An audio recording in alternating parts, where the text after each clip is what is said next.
যিনি লিখছেন তার ভাষাতেই বলছি। হ্যালো রাসেল ভাইয়া, কেমন আছেন? এই প্রশ্নটি আপনার ক্ষেত্রে একেবারেই অবান্তর, কারণ আমি জানি আপনি সবসময় ভালোর দলে। ওকে, এবারে ঘটনায় আসি। আমাদের গ্রামে গড়ের রাস্তা নামে একটি রাস্তা আছে। নদী গর্ভে অর্ধেক রাস্তা বিলীন হলেও বাকি অর্ধেক রাস্তা দিয়ে সেনের খামার স্কুল ও স্কুল সংলগ্ন বাজার যেতে হয় পথচারীদের। এই রাস্তাটির একদিকে বিস্তীর্ণ বাঁশের ঘন জঙ্গল ও অপর দিকে কিছু বাড়ি রয়েছে। এই জঙ্গল দিয়ে রাতে তো নয়ই, বরং দিনের বেলাও একাকী কেউ যাওয়ার সাহস পেত না। বলে রাখা ভালো যে কিছুদিন আগে রশিদা নামে একটি মেয়ে কোনো এক কারণবশত আত্মহত্যা করে। অন্য জায়গায় জমি না থাকায় তাকে ওই রাস্তার ধারেই দাফন করা হয়। আর এরপর থেকেই জায়গাটি ভয়াবহ হয়ে ওঠে। যাই হোক, জামাল ভাই, যার একটি দোকান রয়েছে ওই রাস্তার একদম শেষের দিকে, প্রতিদিনের মতো রাত 10টা-11টার দিকে দোকান বন্ধ করে ওই রাস্তা দিয়ে কবর পার হয়ে বাড়ি যেতেন। খুব বেশি সাহসী বিধায় তিনি এসব ভূত প্রেত বিশ্বাস করতেন না। প্রতিদিনের মতো তিনি দোকান বন্ধ করে বাড়ি যাচ্ছিলেন, কিন্তু কবরের পাশে আসা মাত্র তিনি যা দেখলেন তা দেখার জন্য তিনি কখনোই প্রস্তুত ছিলেন না। তিনি দেখলেন কবরের পাশে কে যেন বসে কাঁদছে। তিনি সামনে এগিয়ে গিয়ে বললেন, কে রে তুই? এরপর একটি মেয়ে মাথা তুলে উত্তর দিলেন, আমি রশিদা। জামাল ভাই ভয় পেয়ে গেলেন, কিন্তু কিছুক্ষণ থ হয়ে তাকিয়ে থাকার পর সত্যিই চিনে ফেললেন মৃত রশিদাকে। এরপর যা হলো, তিনি আর কিছু না বলে বাড়ির দিকে হাঁটতে লাগলেন। কিন্তু বেশ কিছুক্ষণ হাঁটার পর তিনি নিজেকে আবিষ্কার করলেন নদীর তীরে। ভাগ্যিস নদীতে মাছ ধরতে আসা জেলেদের টর্চের আলোতে নিজেকে ফিরে পান এবং নিজেকে নতুনভাবে আবিষ্কার করেন। রাসেল ভাইয়া, তিনি যে জায়গাটিতে এসেছিলেন সেই জায়গায় আসতে স্বাভাবিকভাবে কমপক্ষে 2-3 ঘন্টা লাগত। যা হোক, সেদিনেই ছিল শুরু। এরপর থেকেই কিছু না কিছু ঘটেই চলেছে এই জায়গাটিতে। গত বছর ফসল কাটার মৌসুমে আমাদের পাশের বাড়িতে দুজন দিনমজুর কাজ করছিলেন। বর্ষার পানি হঠাৎ করেই বাড়তে পারে এবং ফসল ডুবে যেতে পারে, এই শঙ্কায় বাড়িওয়ালা রাতেই সব ফসল কেটে আনার জন্য ওদেরকে বলেন। বাড়তি টাকার বিনিময়ে ওই দুইজন এতে রাজি হন। সব কাজ শেষ করে মালিকের কাছে টাকা নিয়ে আনুমানিক রাত 10টার সময় বাড়ি ফিরছিলেন তারা। এবং বলে রাখা ভালো যে গ্রামের রাস্তা 10টা মানে লোকশূন্য স্তব্ধ রাত, তাতে আবার ওই রাস্তা। যা হোক, বাড়তি টাকা সহ মনের আনন্দে যখন তারা ওই কবরের সামনে আসলেন, তখনই ঘটল এক আজব ঘটনা। তারা দেখলেন সাদা পোশাক পরিহিত একটি মেয়ে কবরে উঠে তাদের সামনে এসে দাঁড়ালো, পথ অবরুদ্ধ করল এবং 2 হাত দিয়ে ডাকতে লাগলো তার সাথে কবরে যাবার জন্য। ওই লোক দুটি কিছু বলতে চাইলেন, কিন্তু মুখ দিয়ে কোনো শব্দ বের হলো না। কিন্তু এদিকে মেয়েটির ডাকে সাড়া না দেয়ায় চোখ বড় বড় করে ওদের কাছে আসতে লাগলো মেয়েটি। এরপর 11টার দিকে চিৎকার চেঁচামেচি শুনলে আমিও আমার ছোট ভাই অন্তর সহ সেখানে যাই এবং অনেক লোকের ভিড় দেখি। ভিড়ের মধ্যমণি হয়ে মাদুরের ওপর শুয়ে আছে ওই 2 লোক, যাদের মাথায় কেউ পানি দিচ্ছে, কেউ বা বাতাস করছে হাত পাখা দিয়ে। রাসেল ভাইয়া, এই ছিল আমাদের গ্রামে ঘটে যাওয়া একটা সত্য ঘটনা। ভালো লাগলে পড়ে শোনাবেন। ইতি J.I. Masum, electronics technology, Kurigram polytechnic institute, Kurigram. যাই হোক, এই ছিল ঘটনা এবং আমার কাছে পরবর্তীতে আরও একটি ঘটনা রয়েছে এবং সেই ঘটনাটিও আমি আপনাদের জন্যই পড়ে ফেলতে চাই। এবং সেই ঘটনাটি যিনি পাঠিয়েছেন তার নামও আমি আপনাকে বলে দিচ্ছি।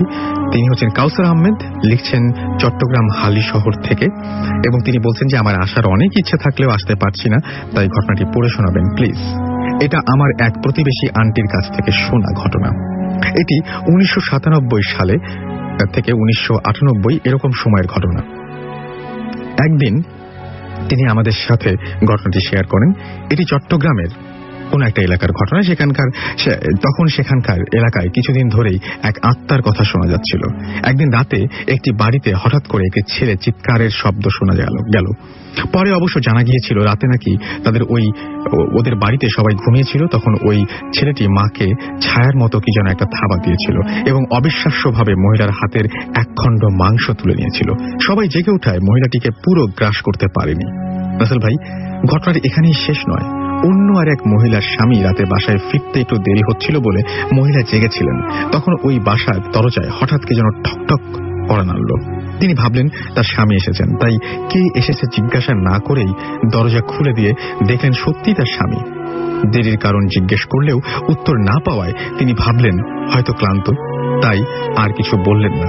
সারা রাত পার হওয়ার পর যখন সকাল হলো তখনই ঘটল আসল ঘটনা। মহিলা স্বামী এসে হাজির।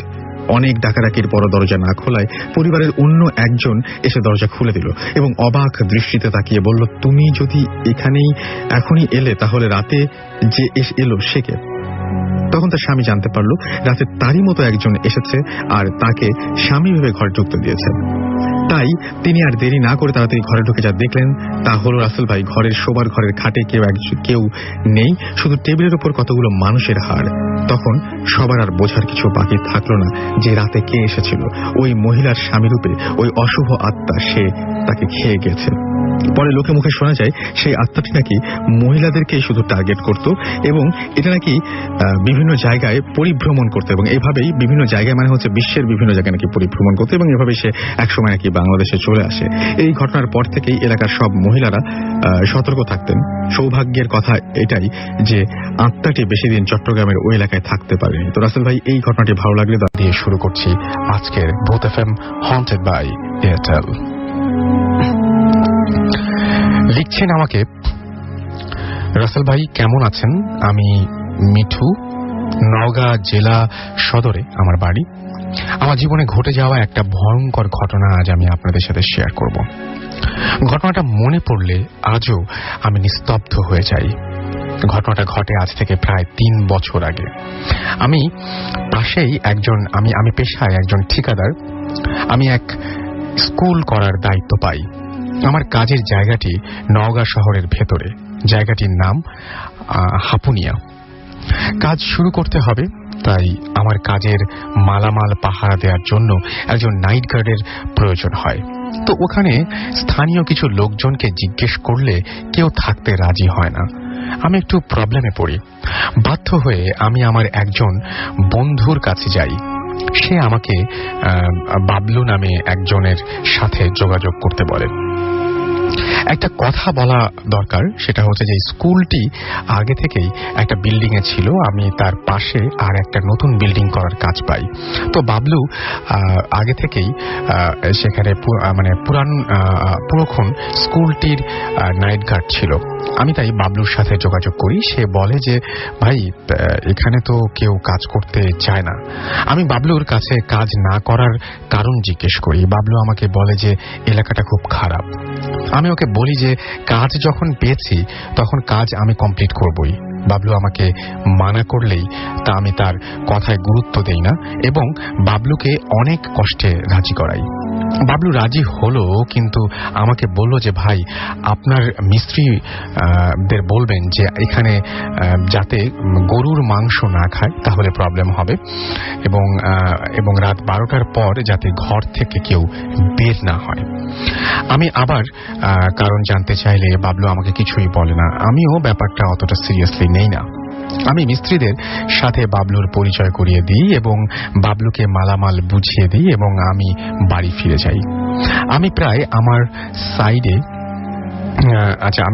সাইটে যেতাম এবং কিন্তু একদিন অনেক ঝামেলা থাকায় আমার বাড়ি ফেরা সম্ভব হয় না, কারণ তখন প্রায় রাত 12টা বাজে এবং এবং আমার বাড়ি যাওয়ার মতো কোনো যানবাহন ছিল না। তাই কিছুটা বাধ্য হয়ে আমি সে রাতটা সেখানে থেকে যেতে রাজি হই।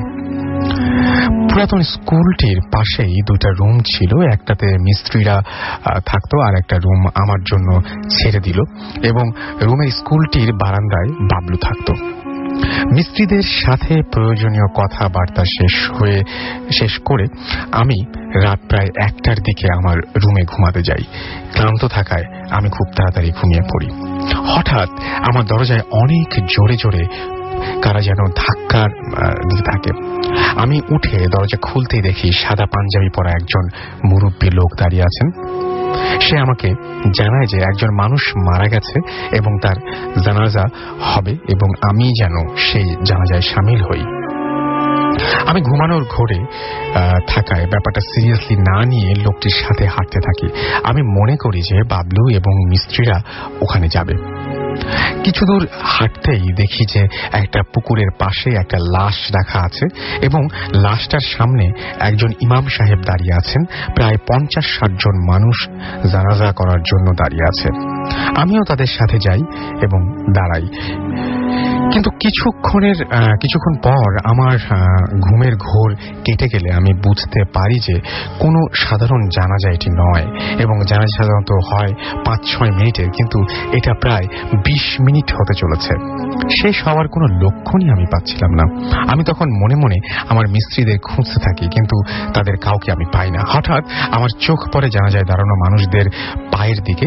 আমি যা দেখতে পাই, আমি যা দেখেছিলাম তা আমি আজও বিশ্বাস করতে পারি না। আমি দেখলাম যে তাদের কারোর পা মাটিতে ছিল না, তাদের চোখ দিয়ে যেন আগুনের ফুলকি বের হওয়ার হচ্ছিল। আমি যে দৌড় দিব তাও আমি পারছিলাম না। আমার পা যেন মাটির সাথে আটকে গেছিল। আমি আর সহ্য করতে পারি না। আমি অজ্ঞান হয়ে পড়ে যাই এবং তারপর আমার আর কিছু মনে নেই। আমার যখন জ্ঞান ফেরে তখন আমি দেখি যে আমার পাশে বাবলু ও মিস্ত্রিরা দাঁড়িয়ে আছে। তারা আমাকে বলে যে আমি নাকি কাল রাতে কোথা থেকে দৌড়িয়ে এসে দরজার সামনে পড়ে যাই। তারা আমাকে ধরাধরি করে আমার রুমে নিয়ে যায়। তখন বাবলু আমাকে বলে যে এখানে আগে নাকি এরকম একজন নাইট গার্ডকে ডেকে নিয়ে যায়, যে গলা টিপে মেরে ফেলে এবং তার লাশ পাওয়া যায় নদীর পাড়ে, যেখানে কাল রাতে আমি জানাজাটা দেখেছিলাম। আমার ঘটনাটা এখানেই শেষ করার আগে বললে যে এখনো ওখানে প্রতি রাতে এরকম জানাজা হয়, এবং মজার ব্যাপার হলো আমাদের মিস্ত্রিরা ওই ঘটনা এক্সপেরিয়েন্স করেছে। আমি নিজে করেছি, কিন্তু বাবলু যে কিনা মিস্ত্রিদের ঘরের সামনে ঘুমায়, কিন্তু তাকে আজ পর্যন্ত কেউ জানাজা করতে দেখেনি। রাসেল ভাই, ভালো লাগলে এই ঘটনাটি পড়ে শোনা। একেবারে ঘটনায় চলে যাই। এই ঘটনাটি ঘটেছে খুব রিসেন্টলি, তখন অগাস্ট মাস, এবং তিনি বলছেন যে কাউন্সেলিং হয়ে আমি ব্যারাকপুর ওয়েস্ট বেঙ্গলে একটি বেসরকারি ইঞ্জিনিয়ারিং কলেজে অ্যাডমিশন পাই, যেটি আমার বাড়ির থেকে প্রায় 35 কিলোমিটার দূরে। তাই বাবা চেয়েছিল হোস্টেলে থেকে পড়াশোনা করার জন্য, বাট আনফর্চুনেটলি আমি যখন যাই তখন আর ভ্যাকেন্সি ছিল না। তো প্রথম কয়েকদিন আমাকে ডেইলি যাতায়াত করতে হয়েছে। প্রায় 3-4 ঘন্টা নষ্ট হতো জাস্ট যাতায়াতে। তাই আমার একটি বন্ধু সায়ান বলল যে ও নাকি একটা ইন্ডিপেন্ডেন্ট হাউস রেন্টে পেয়েছে খুব সস্তায়। তাই ও চেয়েছিল যে আমরা 5 বন্ধু মিলে যেন ওটাতে থাকি ওর সাথে। আমরা আমি, সত্যকি, সুবর্ণ, রফিক আর আমান থাকতে রাজি হলাম। কেন কি আমার বাড়ি অনেক দূরে আর আমাদের একই অবস্থা। বাড়িটার ডেসক্রিপশন একটু দিয়ে রাখি। বাড়িটি একটি ক্যান্টনমেন্ট হাউস, পুরনো আর বেশ বড়। 3 বেডরুম, একটা কমন বাথরুম, কিচেন আর একটা স্টোর রুম। বেশ বড় বাড়ি, প্রায় 1500 স্কোয়ার ফিট এরিয়া হবে। আমি আর আশ্চর্যের ব্যাপার হলো যে আমরা পুরো বাড়িটা মাত্র 1800 টাকা মাসে ভাড়া পেয়েছি। প্রতি মাসে 1800 টাকা দিতে হবে, যেটা কিনা নর্মালি 10,000 টাকার নিচে হয় না। বেশ খুশি হলাম যে এত বড় বাড়ি এত সস্তায় পেয়েছি।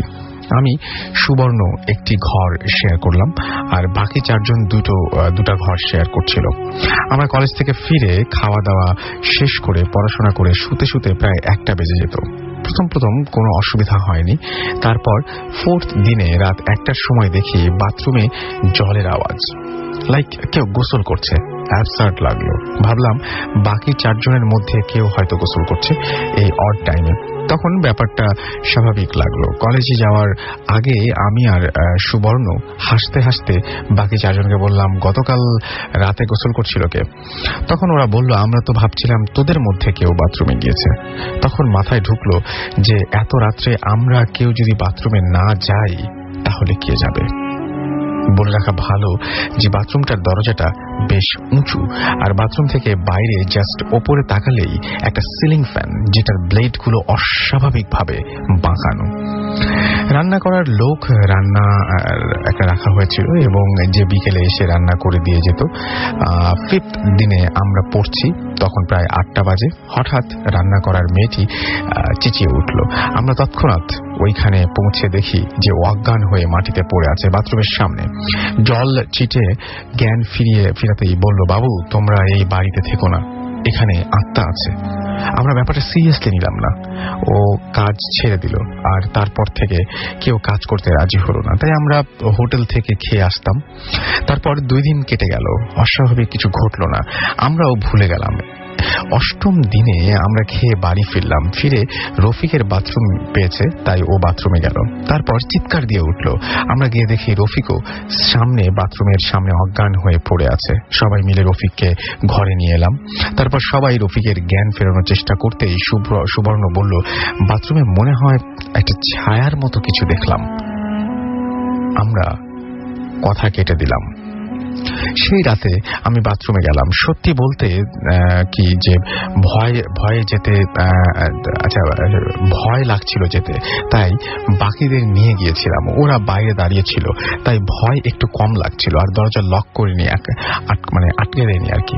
বেরোনোর সময় মনে হলো কিছুর সাথে আমার মাথাটা বুক অবধি ধাক্কা লাগলো। এদিকে কিছুই দেখতে পাচ্ছিলাম না। সামনে আমার বন্ধুরা আমার দিকে এক দৃষ্টিতে চেয়ে রয়েছিল। তাদের চেহারা ভীষণ আতঙ্কিত। আমিও ভয় পেয়ে গেলাম। তখন আমি বাথরুমের দিকে তাকালাম। ওই সিলিং ফ্যানটার ছায়ার সাথে স্পষ্ট একটা মানুষের শরীর ঝোলার ছায়া পড়েছিল। এদিকে আসলে শুধু সিলিং ফ্যানটাই দেখা যাচ্ছে, কিন্তু ছায়াটা স্পষ্ট মনে হচ্ছিল কেউ ওখানে ঝুলছে। আমরা 2 বন্ধু ইতোমধ্যে সেন্সলেস হয়ে গিয়েছিল। আমরা বুঝতে পারছিলাম না কি করব। এরকম মেন্টাল চাপ প্লাস ভয় আমি নিতে পারিনি। সকালে উঠে দেখি আমি আর রফিক সেই বাথরুমের সামনে মাটিতে পড়ে আছি, মাথায় প্রচন্ড ব্যথা। বাকিরা সকালে আসতে শুনলাম যে ওরা আমাদের ছেড়ে পালিয়েছিল। তারপর আর সময় নষ্ট না করে আমরা প্যাক করে অন্য একটা মেসে গিয়ে উঠলাম। তারপর ওই মেসের গার্ডিয়ান বলল যে ওই বাড়িটা নাকি ব্রিটিশ অফিসিয়াল তাদের বাংলো, এবং ওই অফিসিয়াল নাকি গলায় দড়ি দিয়েছিলেন। কখনো প্যারানরমাল জিনিস বিশ্বাস রাখতাম না, কিন্তু ওই দিনটার পর থেকে বিশ্বাস করতে বাধ্য হলাম। এখনো ওই দিনটার কথা ভেবে গায়ে কাঁটা দিয়ে ওঠে। তারপর থেকেই আমি ভূত এফএম শুনি, ভালো লাগলে পড়ে শুনিও। আমি ঘটনাটি পড়ে শোনালাম এবং থ্যাংক ইউ আমাদেরকে। রাসেল ভাই, আমি সরাসরি চলে যাচ্ছি আমার জীবনে ঘটে যাওয়া দ্বিতীয় ঘটনাটিতে। দিনটি ছিল বৃহস্পতিবার, অগাস্ট মাস 2010। টিপ বৃষ্টি পড়ছিল সকাল থেকেই। বলে রাখা ভালো রাসেল ভাই, আমাদের বাড়িতে ব্যাচেলার ভাড়া দেয়া হয়। শুধু দোতলায় একটি ফ্ল্যাট নিয়ে আমি, আব্বু এবং আম্মু থাকি। সেদিন সরকারি ছুটি এবং গরমের ছুটি থাকায় আমাদের বাড়ির সকল ভাড়াটিয়ারা তাদের নিজ নিজ বাসায় চলে যায়, এবং আমার আম্মু ও আব্বু একটি বিশেষ কারণে 2 দিনের জন্য চলে যায় গ্রামে। বুঝতেই পারছেন রাসেল ভাই, সম্পূর্ণ বাড়িটিতে আমি সম্পূর্ণ একা, এবং আমি ছাড়া একটি মানুষও নেই। সেদিন আব্বু আম্মু না থাকায় একটু রাত করেই বাসায় ফিরি। গোটা বাড়িতে নিজেকে ভীষণ একা এবং অসহায় মনে হচ্ছিল। তাই আমার 2 বন্ধু ইয়াসিনকে ফোন করে বললাম রাতে আমার সাথে থাকার জন্য। তখন ইয়াসিন আমাকে বলল যে ওদের মসজিদের ইমাম সাহেব মারা গেছে, তাই তার জানাজার নামাজ শেষ করে আসতে একটু দেরি হতে পারে। যাই হোক, ইয়াসিনের জন্য অপেক্ষা করতে করতে রাতের খাবার গরম করার জন্য আমি রান্নাঘরে যাই এবং এক এক করে খাবারগুলি গরম করি। রাত তখন আনুমানিক 11টা কি 11:30 হবে। সব কাজ কমপ্লিট করে খেতে বসবো, ঠিক এই সময় ইলেকট্রিসিটি চলে যায়। রান্নাঘরের সবকটি জানালা খোলা, হাতের কাছে কোনো চার্জার লাইটার নেই, সেলফোনটাও আবার অন্য রুমে। জানালা থেকে আসা হালকা চাঁদের আলোয় সম্পূর্ণ ঘরটা যেন ঝাপসা অন্ধকারে ঢাকা। কিছুই বুঝতে পারছিলাম না, স্ট্যাচু হয়ে দাঁড়িয়েছিলাম আর অপেক্ষা করছিলাম কখন আমার বন্ধুটা এসে বলবে নাইম দরজা খোল। হঠাৎ আমার চোখ পড়ল রান্নাঘরের কোনায়, যেখানে সম্পূর্ণ ফাঁকা ছিল। রাসেল ভাই, এখনো সেই দৃশ্যটা আমার চোখে ভাসছে। আমি দেখলাম কেউ একজন হাঁটু গেড়ে মাথা কুঁজো করে বসে আছে। সে পুরুষ না মহিলা কিছুই বোঝা যাচ্ছিল না, শুধু বুঝতে পারছিলাম সে কালো রঙের কিছু একটা পরা। তখন একটি মৃদু ভয় আমাকে ঘিরে ফেললো চারিদিক থেকে। আমি মনে করছিলাম প্রচন্ড ভয়ের কারণে হয়তো হ্যালুসিনেশন হচ্ছে আমার। কি করব বুঝতে পারছিলাম না। অনেক সাহস করে একটা কাশি দিলাম। ভাবলাম এটা যাই হোক না কেন হয়তো চলে যাবে, তা না আমার যদি হ্যালুসিনেশন হয়ে থাকে সেটা দূর হবে, অর্থাৎ যেটা দেখছি সেটা চলে যাবে সেটা না, হ্যালুসিনেশনটা কেটে যাবে সেটা ভেবেই কাশিটা দেয়া।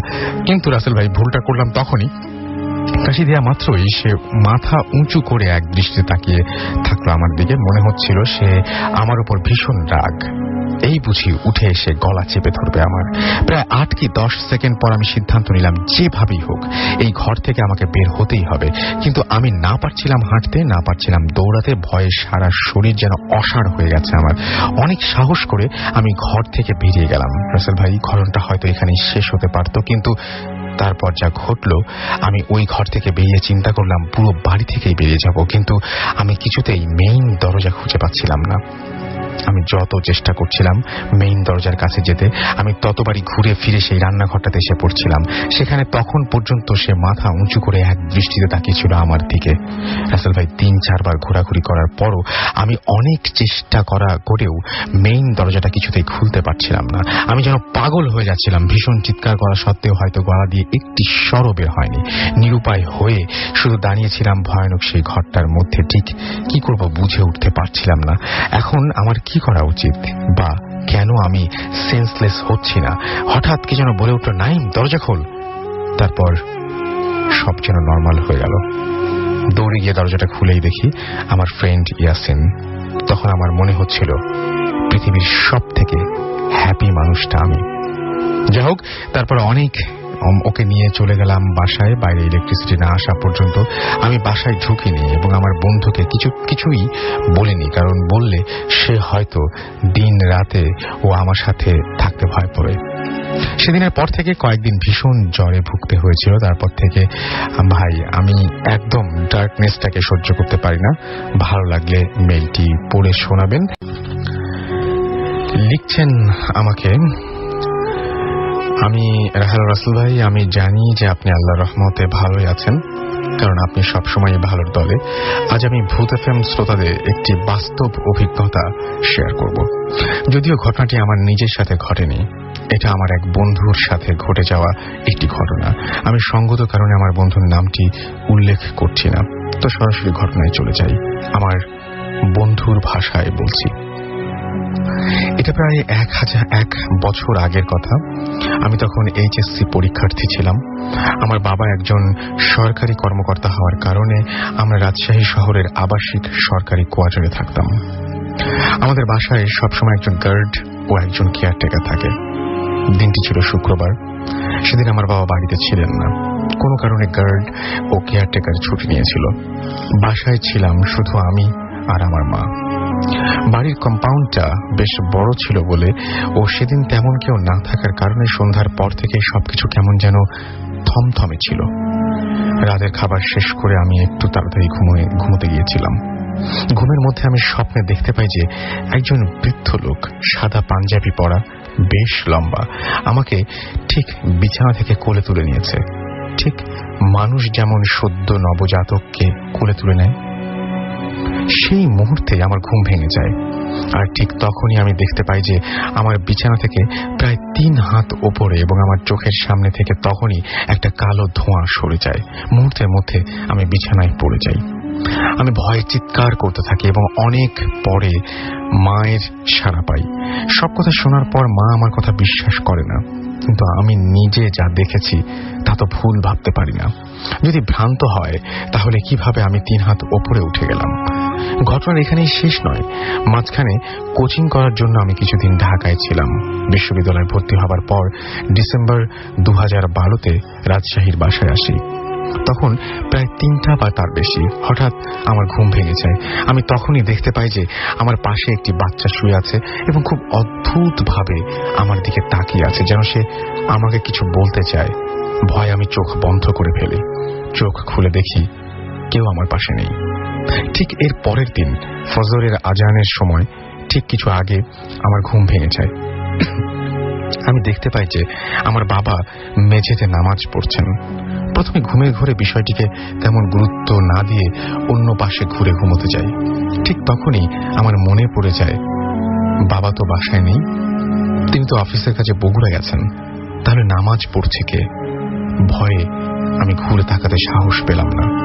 কিছু পরে সাহস নিয়ে ঘুরে দেখি সেখানে কেউ নেই। আমি একটা বিষয় এখনো বুঝতে পারছি না, কেন আমার সাথে এসব ঘটছে। এই ছিল আমার বন্ধুর অভিজ্ঞতা। যদি ভালো লাগে পড়ে শোনাবেন। আমি চলে যাচ্ছি ঘটনায়। মোহাম্মদপুর ঢাকা থেকে স্বর্ণা আমাকে এই ইমেলটি করেছেন এবং তিনি বলেছেন যে আমার ঘটনাটা আমার কলিগের সাথে ঘটেছে, ওর ভাষাতেই বলছি। বরিশালের একটি গভর্নমেন্ট কলেজে আমি অনার্সের স্টুডেন্ট, থাকতাম মেসটা দোতলা এবং দোতলার একটা রুমে আমরা 4 জন থাকতাম। দোতলাতে 3টা রুম এবং লম্বা একটা করিডোর, এবং করিডোরের শেষ মাথায় 2টা টয়লেট প্লাস মানে টয়লেট অর্থাৎ বাথরুম। আর এবং প্রতিদিন আমরা সন্ধ্যায় টিভি রুমে আড্ডা দিতাম এবং ডিনার করে রাত 12টার পর বসতাম।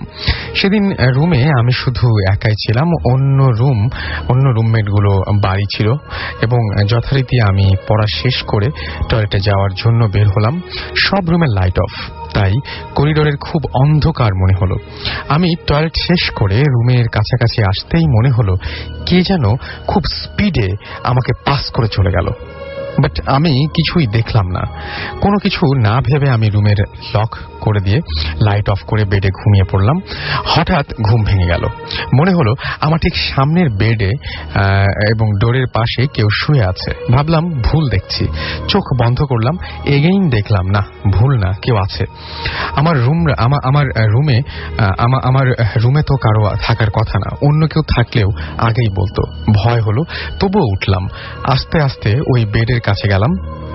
সত্যি চাদর মুড়ি দিয়ে কে যেন শুয়ে আছে। বড় বড় কালো চুল অন্ধকারে স্পষ্ট বোঝা যাচ্ছে। ভয়ে থরথর করে কাঁপছি। কাঁপা কাঁপা হাতে আমি তার কাঁধে হাত দিলাম। সে যেন আমার দিকে ফিরল। দেখলাম এক বিভৎস অবয়ব, সাদা বড় বড় 2টা চোখ, পুরো মুখ কেমন যেন রঙের, ভয়ঙ্কর রং। আর একটি ভয়ঙ্কর সেই চাহনি। আমি চিৎকার করে সেন্সলেস হয়ে পড়ে যাই। পরদিন সকালে সেন্স ফেরার পরে সবকিছু বললাম সবাইকে, এবং ওরা বলল যে চিৎকার শোনার পর ওরা রুমে গিয়ে দেখে আমার রুমের দরজা খোলা আর আমি ফ্লোরে পড়ে আছি। বাট আমার মনে আছে আমি রুম লক করেই শুতে গিয়েছিলাম। ওই ঘটনার পরে আমি মেস চেঞ্জ করি। যাই, ঘটনাটা খুব রিসেন্টলি ঘটে যাওয়া একটা ঘটনা। 2012 সালের একটা ঘটনা। আমি আমাদের স্থানীয় এলাকার বাজারে একটা দোকানে মানে বিজনেস করি। তো ঘটনার দিন আমি এবং আমার কিছু ফ্রেন্ড মিলে দোকানে বসে গল্প করছিলাম। ঠিক তখনই আমার ফোনে আর এক ফ্রেন্ড ফোন করে জানালো যে আমাদের পাশের বাড়িতে নাকি একজন লোককে জিনে ধরেছে। তো আমি এবং আমার কয়েকজন ফ্রেন্ড মিলে ভাবলাম গিয়ে দেখে আসি ঘটনা কি। আমরা তো এগুলো মোটেই ট্রাস্ট করতাম না।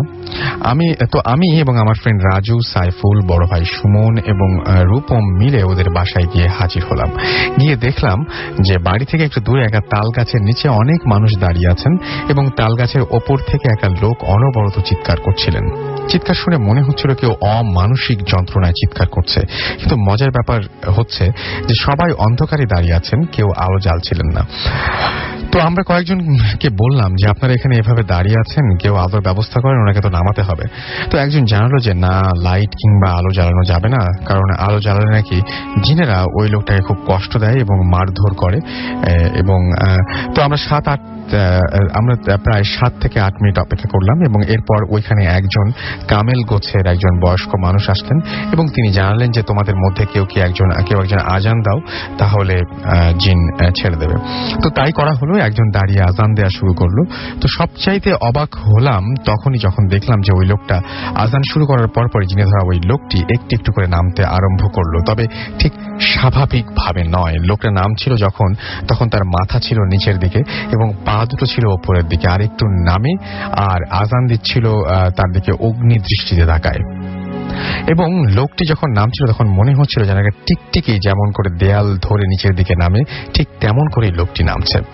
বিশ্বাস করুন, ওই দিনের লোকটির গাছ থেকে নামা ও তাকানোর ভঙ্গি আমি জীবনেও ভুলতে পারবো না। আমার এখনো গায়ে কাঁটা দিয়ে ওঠে ওই দিনের ঘটনা মনে পড়লে। যাই হোক, লোকটি যখন গাছ থেকে পুরোপুরি নেমে যান তখনই তিনি সেন্সলেস হয়ে মাটিতে পড়ে যান এবং তার আত্মীয়রা তাকে ঘরের ভেতরে নিয়ে যান এবং সাথে সাথে আমরাও ঘরের ভেতরে প্রবেশ করি। লোকটিকে ঘরে নিয়ে একটা চৌকির ওপরে শোয়ানো হয়, তারপর আলো জ্বালানো হয়। আলো জ্বালানো হলো দেখে লোকটি সারা শরীরে ক্ষত চিহ্ন দেখে মনে হচ্ছিল কেউ যেন নখ দিয়ে তার সারা শরীর থেকে চামড়া আলাদা করে রক্ত ছড়িয়েছে। এক ভয় ভয়ানক দৃশ্য যা আমি ভাষায় বোঝাতে পারবো না। এরপর আমরা ওইখান থেকে চলে আসি। এরপর কেটে যায় 2 থেকে 3 দিন, আর কিছুই ঘটল না। এরপর 4 নাম্বার দিনে শুনলাম ওই লোকটাকে নাকি আবার জিনে গাছের ওপর উঠিয়েছে। তখন রাত 12টা। আমরা আবার ছুটলাম ওই বাসার দিকে। যখন হাজির হলাম তখন সেই দিনের মতো একই দৃশ্য দেখলাম। লোকটি গাছের ওপর থেকে চিৎকার করছিল, আর নিচে কেউ একজন আজান দেওয়ার পর আবার তার গাছ থেকে অদ্ভুতভাবে নেমে আসার সেই দৃশ্য। এভাবে কেটে যায় আরো 2 দিন। এরপর লোকটি একটু সুস্থ হওয়ার পর তার আত্মীয়দের কাছে জানতে পারি লোকটি নাকি তাদের দূর সম্পর্কের এক ভাই হন, বাড়ি চিটাগাং, এবং সে নাকি বলেছেন তার সাথে 2টা জিন আছে, একটা মেয়ে জিন আর একটা পুরুষ জিন। তারা নাকি তার শরীর থেকে রক্ত পান করত। এরপর লোকটিকে বাড়িতে পাঠিয়ে দেওয়া হয়। এরপর কি ঘটেছিল তা আমরা জানি না। এই ঘটনা আমাদের এলাকার অনেকেই জানেন এবং দেখেছেন। যদি ভালো লাগে মেলটা পড়ে শোনা